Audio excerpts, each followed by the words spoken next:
അവിടെ നമ്മൾ നശിക്കുന്നില്ല. 33 വയസ്സുകാരായി ഖബറിൽ നിന്ന് എഴുന്നേൽക്കുന്ന മനുഷ്യന്മാർ 33 വയസ്സുകാരാണെന്നും സ്വർഗീയരെ കുറിച്ച് വിശുദ്ധ അഷ്റഫുൽ ഖൽഖ് സ്വല്ലല്ലാഹു അലൈഹി വസല്ലമ തങ്ങളുടെ ഹദീസിൽ നിന്ന് ബന്ധപ്പെട്ട് നമ്മുടെ ഇമാമുകൾ വിവരിക്കുന്നുണ്ട്. 33 വയസ്സുകാരായ നമുക്ക് അനന്തമായ പരലോകത്തിലെ സ്വർഗ ജീവിതത്തിൽ പിന്നെ വയസ്സ് മാറുന്നില്ല, മുടി നരക്കുന്നില്ല, ശരീരം ശോഷിക്കുന്നില്ല, ശരീരം ക്ഷയിക്കുന്നില്ല, വികൃതിപ്പെടുന്നില്ല. അതിൻ്റെ പൂർണ്ണാവസ്ഥയിൽ നമ്മെ അള്ളാഹു എങ്ങനെയാണോ പുനർജനിപ്പിക്കുന്നത് അതിൻ്റെ അതേ അവസ്ഥയിൽ നിലകൊള്ളുകയാണ്. അപ്പോൾ ആ അവസ്ഥക്ക് മുൻപായി എന്നാൽ ദുനിയാവിലെ ജഡപ്രധാനമായ ലോകത്തിലെ ജഡത്തിന്റെ തടവറയിൽ ആത്മാവ് പ്രതിബന്ധങ്ങൾക്ക് വിധേയമായി, പ്രതിസന്ധികൾക്ക് വിധേയമായി, ജഡത്തിൻ്റെതായ പരിമിതകൾക്ക് വിധേയമായി നിലകൊണ്ടുകൊണ്ടിരിക്കുന്ന ഈ ഇഹലോക ജീവിതത്തിന്റെ അപ്പുറത്ത്, പരലോക ജീവിതത്തിന്റെ സമ്പൂർണതയ്ക്ക് ഇപ്പുറത്ത് രണ്ടിനെയും മധ്യത്തിലുള്ള ഒരു ജീവിതമാണ്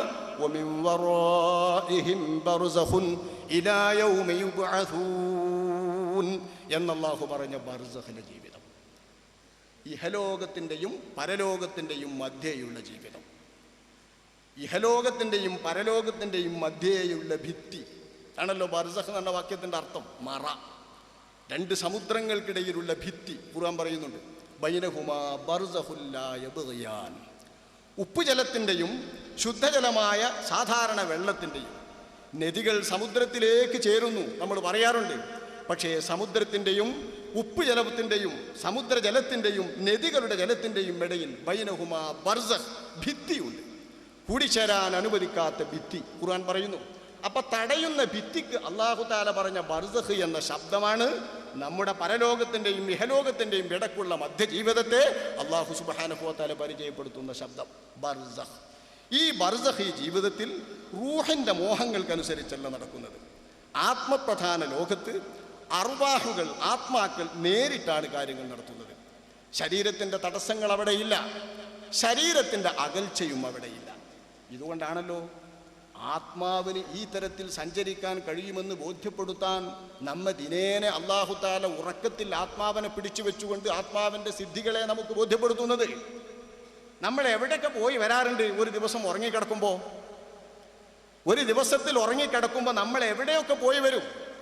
ഗൾഫ് നാടിൽ ജീവിച്ചു കൊണ്ടിരുന്ന ഒരാൾ അവൻ്റെ നാടിൽ വന്നാൽ അവനവൻ്റെ കച്ചവട പീടികയിലും അവൻ്റെ ഗൾഫിലെ കച്ചവട സ്ഥലത്തും ഒക്കെ പോയി വരാറുണ്ട് രാത്രിയിൽ. ത്രിശങ്കുവിൻ്റെ സ്വർഗത്തിൽ പോയി വരുന്നവരുണ്ടാവും, സാക്ഷാൽ സ്വർഗത്തിൽ എത്തി എന്ന് ധരിക്കുന്നവരുമുണ്ടാകും. എങ്ങനെയാണ് ഇതൊക്കെ സാധിക്കുന്നത്? ഉറക്കത്തിൽ നാം കാണുന്ന സ്വപ്നങ്ങളെ വിലയിരുത്തുന്ന ഒരാൾക്ക് ആത്മാവിൻ്റെ ഒരു യാത്രയാണിതെന്ന് മനസ്സിലാക്കാൻ പറ്റും. അവിടെ വാസ്തവത്തിൽ വിശുദ്ധ ഖുർആനും അല്ലാഹു സുബ്ഹാനഹു വ തആല നമ്മെ ആത്മാവിനെ പിടിച്ചു വെക്കുന്നതും പിടിച്ചു വെക്കാത്ത ആത്മാവിനെ തിരിച്ചയക്കുന്നതും എന്ന് അല്ലാഹു പറഞ്ഞ ആയത്തിനെ വ്യാഖ്യാനിച്ചുകൊണ്ട് അഷ്റഫുൽ ഖൽഖ് സ്വല്ലല്ലാഹു അലൈഹി വസല്ലമ തങ്ങൾ ദിനേന നടക്കുന്ന നമ്മുടെ ആത്മീയ യാത്രയിൽ അർവാഹുകൾ, മരിച്ചവരുടെ പരേതാത്മാക്കളുമായി ബന്ധപ്പെടുന്ന ബന്ധത്തെ അല്ലാഹുവിൻ്റെ റസൂൽ ഉണർത്തുന്നുണ്ട്, അല്ലാഹുവിൻ്റെ റസൂൽ പഠിപ്പിക്കുന്നുണ്ട്.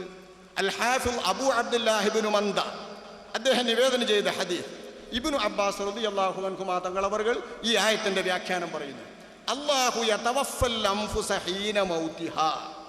ഈ ആയത്തിന്റെ വ്യാഖ്യാനമായി ഇബ്നു അബ്ബാസ് റളിയല്ലാഹു അൻഹു തങ്ങൾ പറയുന്നു, ഖാൽ ബലഗനി അന്ന അർവാഹൽ അഹ്യാഇ വൽ അംവാത് തതലഖാ ഫിൽ മനാം.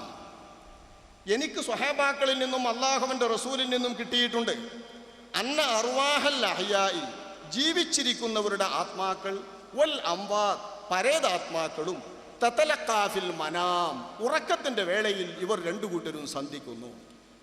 ഉറങ്ങിക്കിടക്കുന്ന വേളയിൽ പരേതാത്മാക്കളുമായി ജീവിച്ചിരിക്കുന്നവരുടെ ആത്മാക്കൾ സന്ധിക്കുന്നു. ഫയതസാഅലൂന ബൈനഹും അവർ തമ്മിൽ കാര്യങ്ങൾ അന്വേഷിച്ച് മനസ്സിലാക്കുന്നു, അവർ തമ്മിൽ സംസാരിക്കുന്നു, രഹസ്യങ്ങൾ വെളിപ്പെടുത്തുന്നു. നേരായ കിനാവ്, നേരായ സ്വപ്നം, റുയ സ്വാദിഖ, അള്ളാഹുവിൻ്റെ അമ്പിയാക്കന്മാർക്ക് വഹയായി വരുന്നതും ഔലിയാക്കന്മാർക്ക് കറാമത്തായി നിലകൊള്ളുന്നതുമായ റുയ സ്വാലിഹ, നുബുവത്തിൻ്റെ 46 അംശത്തിലൊരു അംശമായി ഇന്നും നിലകൊള്ളുന്ന റുയ സ്വാലിഹ. ഈ റുയ സ്വാലിഹയുടെ ഗതി സാക്ഷാൽ പരേതാത്മാക്കളുമായി നമ്മുടെ ആത്മാക്കൾ സംവദിക്കുകയാണ്, നമ്മുടെ ആത്മാക്കൾ സംസാരിക്കുകയാണ്, നമ്മുടെ ആത്മാക്കൾ സമ്മേളിക്കുകയാണ്. നമ്മുടെ ആത്മാക്കൾ അവിടെ വെച്ച് സംസാരിച്ച് അവരുമായി ബന്ധപ്പെട്ടിരിക്കുമ്പോൾ ഫയുംസികുല്ലാഹു അർവാഹൽ മൗതാ, മരണപ്പെട്ടവരുടെ ആത്മാക്കളെ അല്ലാഹു അവിടെ തന്നെ തടഞ്ഞു വെക്കും, പോരാൻ അനുവദിക്കൂല. വയുർസിലു അർവാഹൽ അഹ്യാ, ജീവിച്ചിരിക്കുന്നവരുടെ ആത്മാക്കളെ അല്ലാഹു തആല ഇങ്ങോട്ട് തന്നെ വിടും. ഇലാ ജിസാദിഹാ, അവരുടെ ശരീരങ്ങളിലേക്ക് തന്നെ വിടും. ഇബ്നു അബി ഹത്തം തന്റെ തഫ്സീറിൽ ഇമാം സുദ്ദിയെ തൊട്ട് ഈ ആയത്തിനെ വ്യാഖ്യാനിക്കുന്നു. ഇമാം സുദ്ദി പറഞ്ഞു, യതവഫാഹാ ഫീ മനാമിഹാ ഫയതലഖാ റൂഹുൽ ഹയ്യ് വറൂഹുൽ മയ്യിത്ത്, ജീവിച്ചിരിക്കുന്നവന്റെ ആത്മാവും മരിച്ചവന്റെ ആത്മാവും തമ്മിൽ സമ്മേളിക്കും. ഫയതദാക്കറാനി, അവർ വർത്തമാനം പറയും.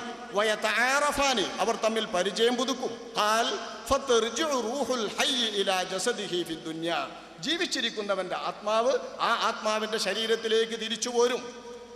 വതുരീദു റൂഹുൽ മയ്യിത്തി അൻ തർജിഅ ഇലാ ജസദിഹി, പരേതാത്മാവിന്റെ റൂഹും പരേതാത്മാവിന്റെ ഖബറിലുള്ള ജസദിലേക്ക് മടങ്ങാൻ വേണ്ടി കൊതിക്കും, ഉദ്ദേശിക്കും.